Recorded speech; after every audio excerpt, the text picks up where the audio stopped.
Who would like to begin our discussion on our case study, the Mothman Prophecies? Well, I thought it was interesting that this morning we talked about like illness anxiety, because I was also thinking about that when I don't remember the name, but the friend Gordon, I think, was like, oh, like I must have a brain tumor, like, and went to go, and I think I was super stressed out about that. Yeah.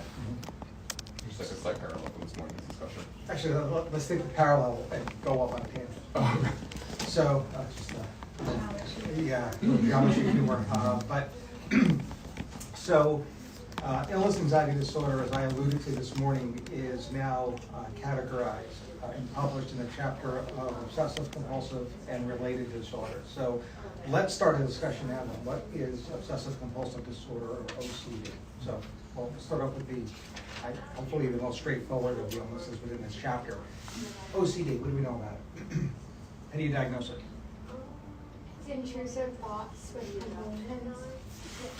It's dysfunctional to like. Yeah, and the compulsions normally help relieve those intrusive thoughts, and that's why you perform them. Right. Washing hands repeatedly, checking doors. Right, and the patient obviously presented with any of those distressing behaviors, I think most clinicians would then default to an evaluation of intrusive thoughts that might be promoting or resulting in those behaviors. What if an individual comes in and, irrespective of what their chief complaint is, you uncover intrusive thoughts, but there are no related compulsions. So the patient's chief complaint likely then would probably be anxiety, but it doesn't have to be. What's the diagnosis here? So it's a trick question. It's still OCD. So, and it's a trick question that I think is fair game on your shelf exam, because about 10 to 20% of individuals with OCD have obsessions only, and without compulsion. So that can happen. If you're asked the defense mechanism, For people with OCD.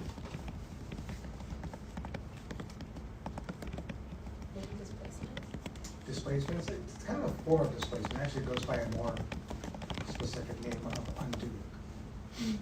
Undoing. Oh, I do. Which is exactly what it sounds like. It's a compulsive act to somehow go back and neutralize. Neutralize what, like the feelings of anxiety? And then perhaps even the subconscious thought or idea that's resulting in the anxiety.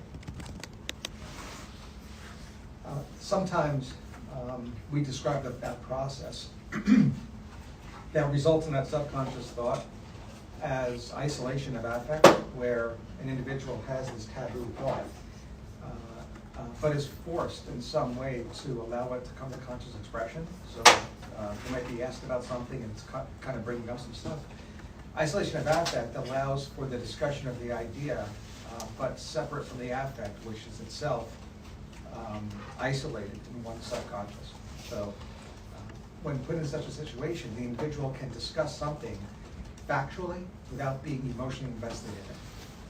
But that unfortunately does lead to anxiety, because that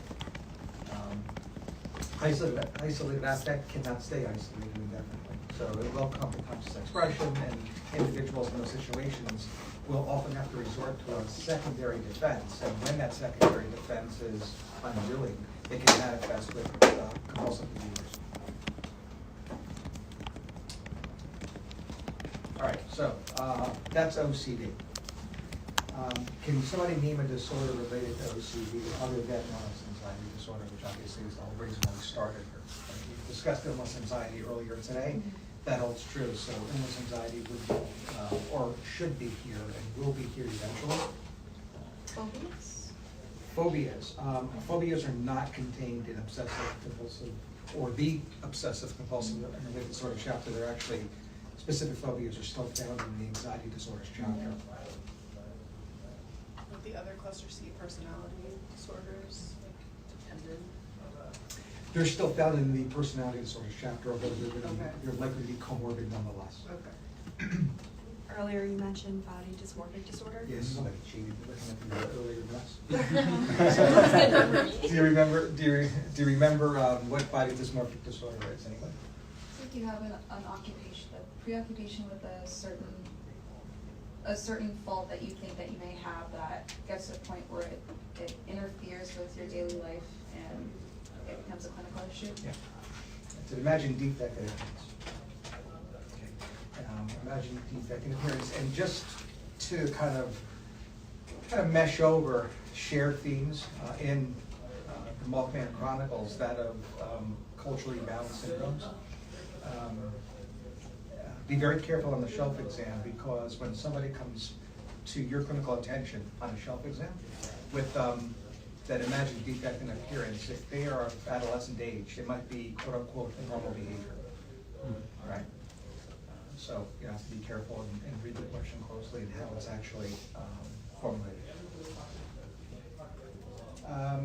Anybody? So, and the only reason why I bring this movie up is because I liked it, but I actually did like it. It was actually recommended to me by a third-year clerk rotating through this very clerkship. So, if anybody here likes horror and then goes and watches this movie and wonders what was on my course director's mind, just a reassurance that not only did that third-year clerk years ago give me this recommended film, but she is now on staff here. So I'm not going to mention her name, because if you have that countertransference, I don't want you from me to her either. American Mary. And there's no chance in heck that anybody here was going to raise their hand and say they've seen it. I knew that. Anybody here like horror? I watched some because my mom watches a lot. My parents watch a lot. Pass that one by your mom. Well, my mom, she likes The Exorcist. So she's so supernatural? Yeah, and it's like in the tall grass, that sort of thing. Okay. Weird. I like the. Yeah, it's very weird, right? Yeah. I like the movie Psycho. Classic. It's a classic. Slasher. Yeah. Well, American Mary comes from a little bit of a different perspective. Okay. I don't even know where the subgenre of horror would be, but if you recommend it to your family, reassure them that it was given to you by one of your peers, so one you don't know. Any other questions about body dysmorphic disorder? How frequently do you see it on the floors? For a consulting psychiatrist, it's rare. It's rare. I would guess outpatient ambulatory care, certainly higher prevalence in plastic surgery subspecialties. Would you say it's also higher prevalence in in the adolescent population? It's tough. Yeah, probably. Because there's always that the differential as to whether or not it's sanctioned, right, for that age group. Especially in 2023 when 3/4 of the time is spent on TikTok.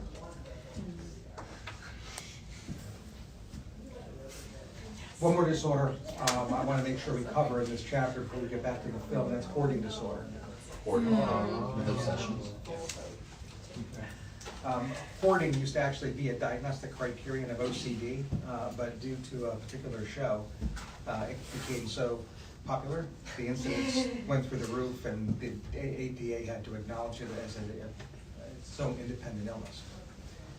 So hoarding disorder, which is exactly what it sounds like, is now a condition that's published in the 5th revision as of 2013. Something like that, is that I remember Leslie in Parks and Rec, her house just fully cluttered. Yeah. Is that something that we would classify as hoarding disorder? If the clutter results in clinically significant distress or impairment, yes. Okay, because she didn't seem distressed by it. Others? I mean, is she isolated because nobody visits her? Is there depression or anxiety because she's cut off from family, because nobody visits her? No, it's just like, she just had, her friends really noticed how messy her house was, so. Normal until there's evidence of clinical significant distress. Again, that's always going to be the cutoff and the line to draw, so as to not stigmatize or pathologize behavior. And even if the patient says, no, I'm fine, collateral information is very, very important here. All right, so back to the film. What else did you observe? The whole thing about the near-death hallucinations, like, I thought that was interesting. Like, is that something that patients mention as they're actively dying a lot?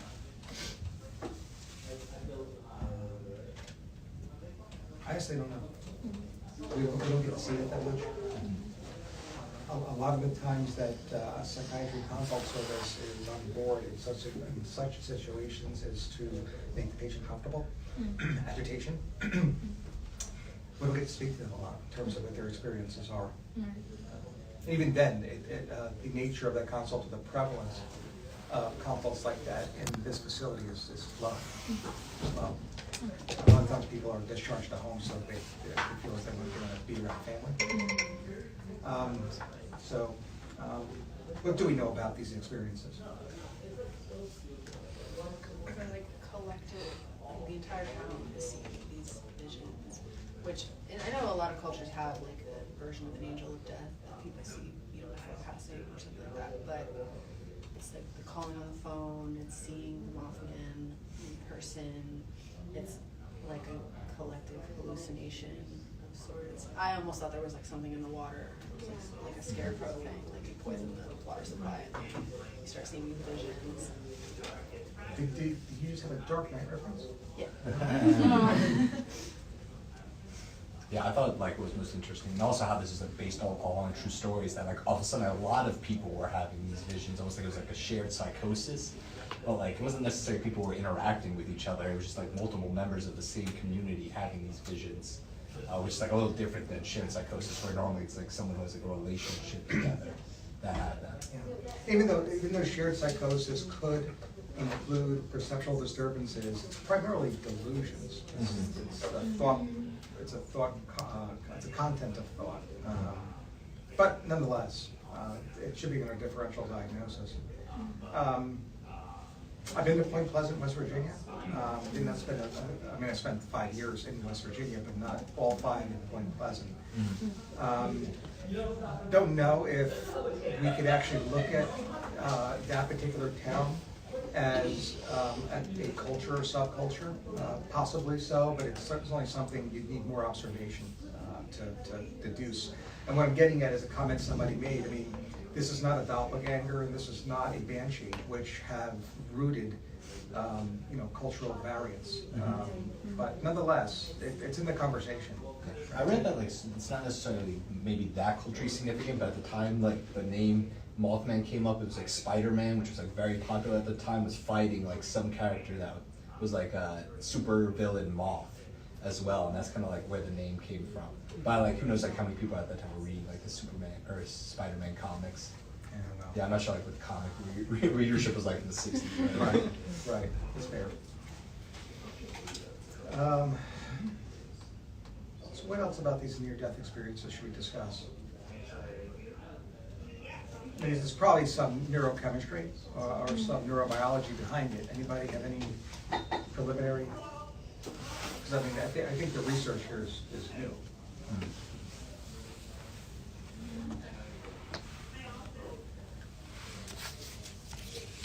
Well,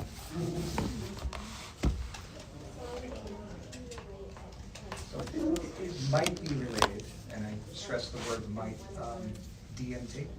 Oh, yeah, it was a DMT model is like a near-death experience that comes on the. It comes up. Yeah.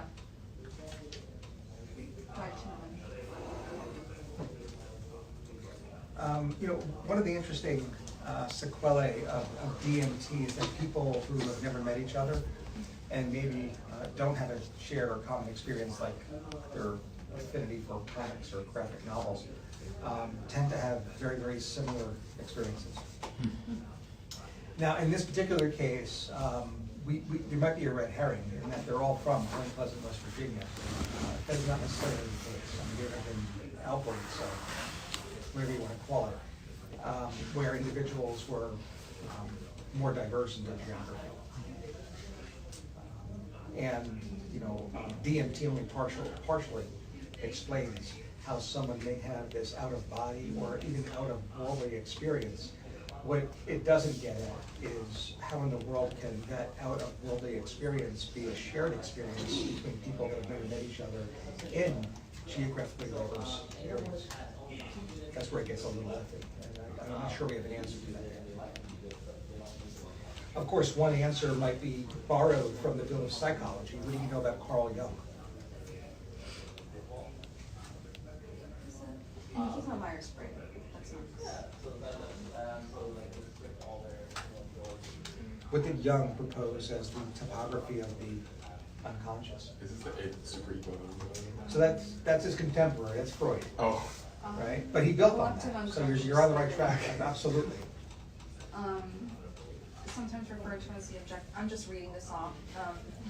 A segment of the deepest unconscious mind is genetically inherited, not shaped by personal experiences. Right, so he has two constructs of the unconscious. One is the personal unconscious, which is Freudian. So he borrows it.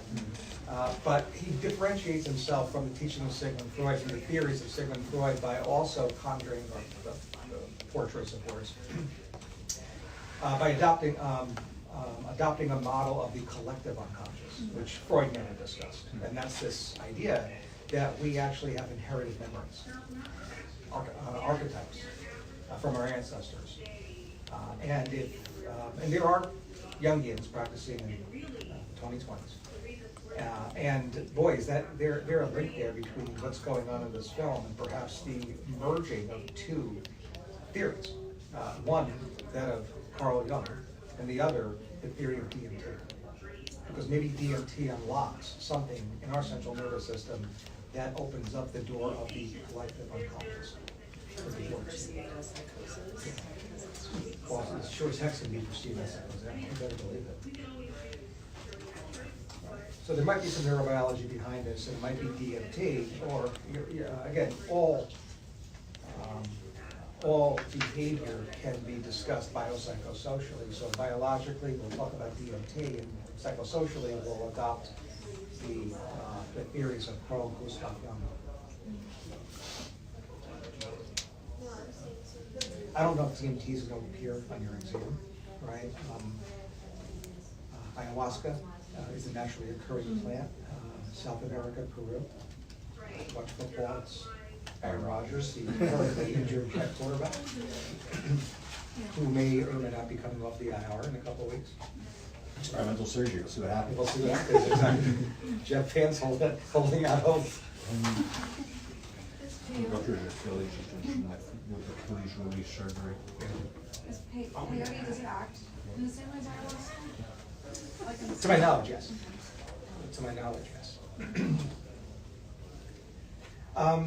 The other thing, may or may not come up on exams, DMT is relatively inactive, and it's usually activated in the gut by, or it's deactivated by monoamine oxidase. So if you take it with a monoamine oxidase inhibitor, you're going to get hallucinogenic effects, which is why ayahuasca is usually brewed in a tea with a vine, the name of which I don't know, but I'm Peruvian. That contains MAOI.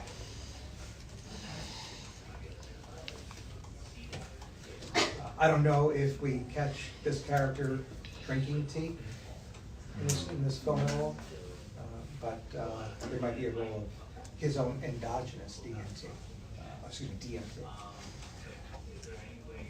it's a naturally occurring molecule, right? Suspect to be secreted by the pineal gland. All right, what else do we have here?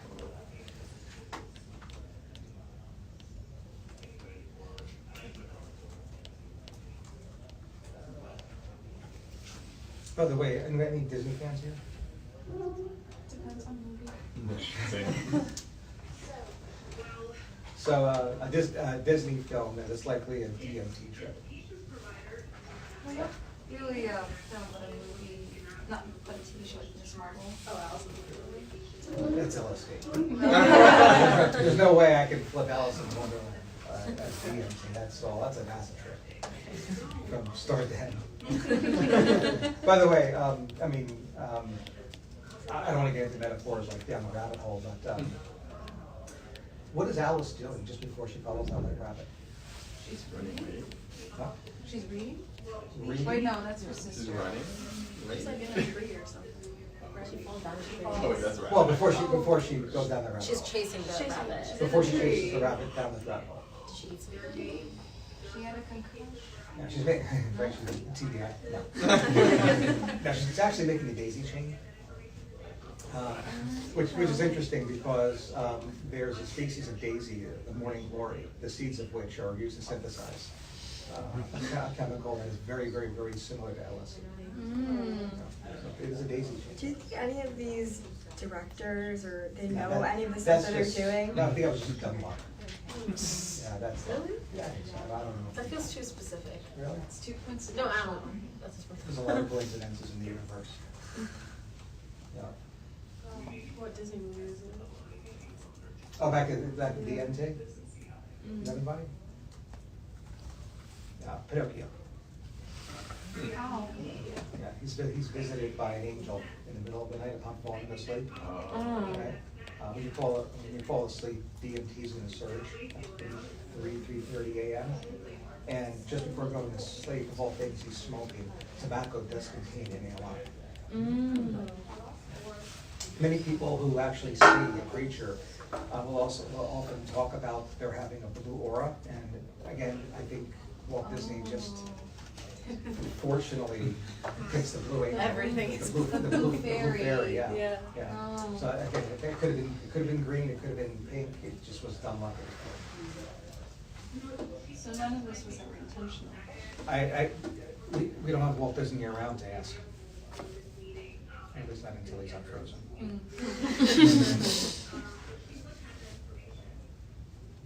All right, it's DMT, that's let's talk a little bit more about hallucinogens since we're off on this tangent, and it will come up on your exam. So there are three different subtypes of hallucinogens.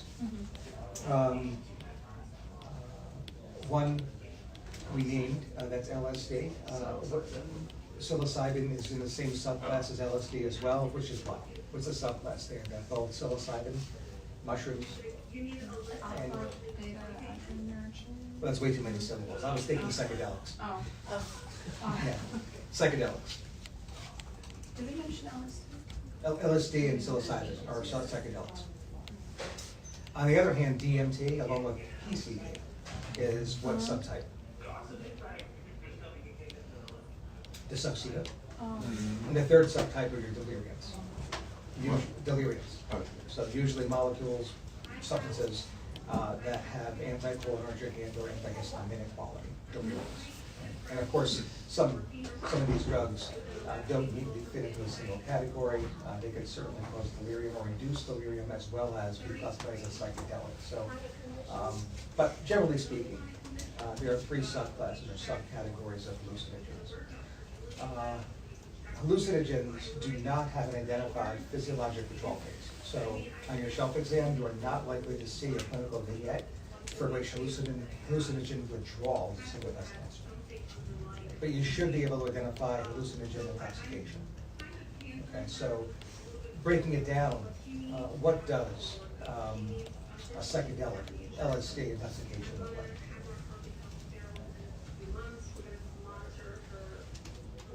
Well, just from history, you'd be getting a report of a patient who's like seeing things that aren't really there and perhaps not really responsive to your interview at all. Responding to a stimuli that, I don't know if it's internal or external stimuli, Very vibrant. Right. You think sensory, right? Think sensory, including crossover too, called synesthesia, Oh, yeah. right? So they can taste colors, they can see sounds. Right. And then the physical symptoms are going to look like panic. Yeah. It looks like a panic attack, physiologically as well, right? So physiologic plus perceptual disturbances that are somewhat unique to LSD intoxication in terms of sensory, things changing shape and perception. Again, depth perception, general, a lot of people who were high in PCP in the 60s did jump off of roofs, and they were not necessarily due to suicide attempts. It was due to the fact that it looked like it was just a step or two down. And what is the treatment for LSD intoxication? Supportive. Supportive, no benzodiazepines or benzodiazepines, If they're- supportive measure. It's a supportive measure, yeah, as a supportive measure. If there's overwhelming anxiety, you certainly attempt to avoid it with benzo. Yeah, supportive in general. Yeah. PCP. So now jumping to the dissociative. PCP. What does PCP intoxication look like? Agitation, combativeness, Yeah. vertical nystagmus. Good. No fear of like pain. Right. Right. So who here has seen the Terminator? Listen to those today's I film. guess it's just part of it. Part of it only. Part of what? Part of the Terminator only. I've What? only seen part of it. Which part? I don't even remember, just at the beginning. All right, this is your assignment over Thanksgiving. Not really. One of the infamous scenes in the Terminator is the police station scene, which is actually introduced by Arnold's infamous tagline, "I'll be back." Right. So he leaves. So he's searching for Sarah and Reese. They are in there. They're in the precinct. Of course, he's trying to hunt them down. He's told, "Go away. I'll be back." Then camera switches over to Reese and Sarah in the precinct, and they're trying to impress upon a couple of detectives that they are being persecuted by a cyborg from the future, which, as I say it out loud, doesn't really sound all that reality-based. Yeah. Right? And both of them are chirping, right? So, consistent with perhaps an element from the Mothman Chronicles, there seems to be a dynamic of shared psychosis here. So, what is the next best step in such a case? Detox. Detox. Detox, okay. Even before the detox. Would be to separate the two? Yeah. Oh. Separate the two. Yeah. That's exactly what they do in the Terminator. Okay. Again, the writer-director think that through in terms of the evidence-based literature. I doubt it, but they nail it, right? And they also nail the subsequent script because Reese, who is the index case, is continuing to climb the walls. Sarah calms down. And in her dialogue with the detective, she actually then, and this is in the script, demonstrates fairly significant insight. Okay? And she says something, well, I'll paraphrase, "I know it sounds silly, but explain to me how I saw him put his hand right through a windshield." And next line, detective is what? Is he on something or something like that? More specific. Is he on PCP? Yeah. If you actually go to the script and use word search, PCP is there. It actually is literally, now as soon as he says that, within seconds, you have Arnold Schwarzenegger's character driving right through the wall. And what he's about to do for the next several seconds, few minutes, is demonstrate the psychological or behavioral manifestations of acute PCP intoxication. Everything that you listed. He's belligerent, he's assaultive, he's agitated. So if you ever watch that scene, you'll never forget what PCP intoxication looks like. On the quote. Probably on PCP, broke every bone in his hand and won't feel it for hours. Right? Right there. Should watch that movie. Yeah. Now the other cool thing, you mentioned nystagmus, vertical, horizontal nystagmus, or rotary nystagmus. It comes with the physical sequelae, right? And if you look at the DSM criteria and just rearrange the physical signs and symptoms that define PCP intoxication, it actually spells out the word Terminator. Were they thinking that through when they wrote the DSM? There's no way you can do that. Now, there's a cheat, right? O in the acronym stands for other, which is hyperacusis. Or you could say ODO, but O is a cheat, but otherwise, it's all there. It's actually the first letter of each of the rest of the criteria. This is within the DSM-5? DSM-5. Okay. I have it in a PowerPoint if you guys want me to post it on Instagram later. I know you guys are busy at 2 o'clock today, but if you want to follow Instagram tonight, you get to learn through the Terminator. Now, if that doesn't get you to rewatch this movie, I don't know what does. Back to Mothman Chronicles. What other observations do we have? Oh, by the way, no, actually, let me just take another 2 minutes. Third subset, or subclass of hallucinogens, are your deliriums, right? So delirium can be defined across the 3 C's. So this is a general classification or definition of delirium, which includes what? Whether it's induced by whatever, or whether it's due to an underlying medical condition. How do we define delirium? 3 C's. 1. And confusion here is synonymous with cognition. Right? Combativeness. Cognition. Yeah.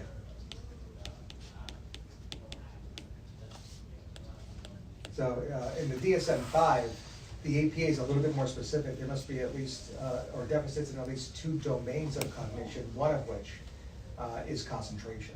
Right? The second C is that the course is acute in onset and fluctuating. And then the final, the third C, is the cause. The cause is unlike any other etiology of any other mental disorder. Because in every other mental disorder, the clinician must investigate and definitively rule out the effects of a substance or a medical condition. For delirium, it's the exact opposite. Mm-hmm. The cause is due to an underlying medical condition or the direct physiologic effects of a substance. All right. And with that, I ask your favorite Shakespeare tragedy. So we jump from the Terminator to Shakespeare. That's mine. Hamlet? Hamlet. Okay. Huh? I was one of the characters in like middle school. Oh, I don't remember the character. Like King Hamlet's best friend or something. What was I missed the play.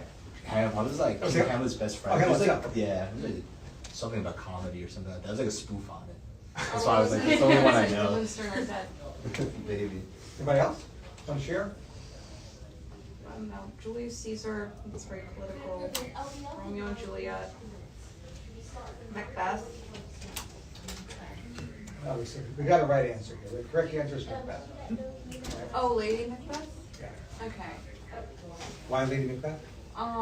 Just remember she was the one who convinced Macbeth to, kill the next in line to heir of Scotland, and she had. No, the king. Oh, Outdamspot? It was the Outdamspot thing? Yeah. Yeah. Well, more specific than a thing. Like when she was like trying to like clean the spot, she was saying outdamn spot. Yes, she was. What was she doing? What was her She condition? was like, I guess like delirium. Yeah. Oh. Yeah. Yeah.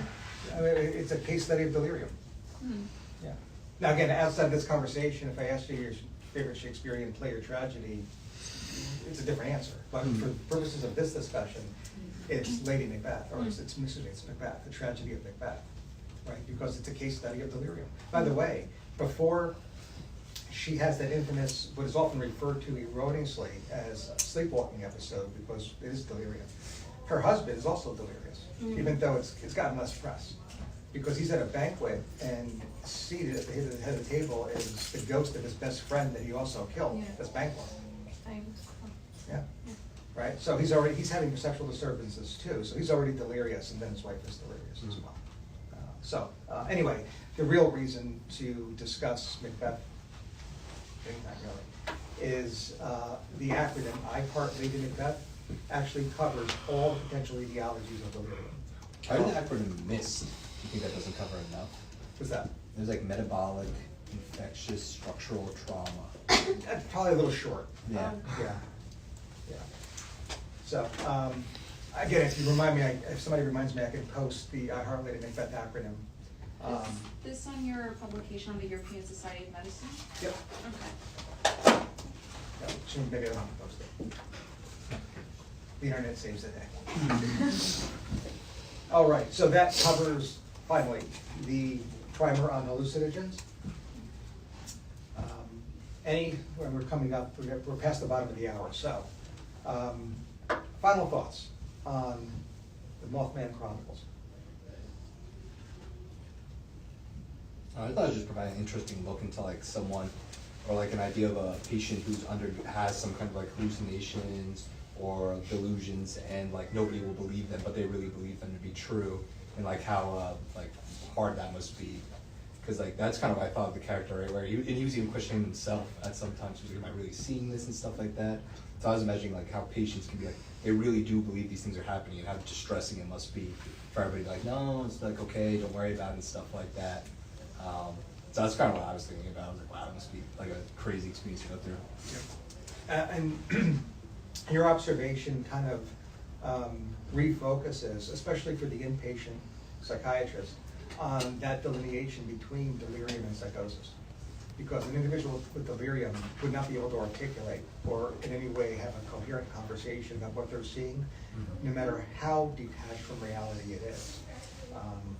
The person with psychosis can, right? And sometimes that's a little helpful in coming up with the potential etiology of delirium versus psychosis, because of course there's significant overlap between these two conditions. A lot of people with delirium are psychotic. They actually do demonstrate elements of psychosis, like perceptual disturbances, visual hallucinations. But the coherent way in which this character describes what's going on and the insight he provides, you know, am I mad, or am I losing it, is much more consistent with a psychotic thought process than it would be delirium.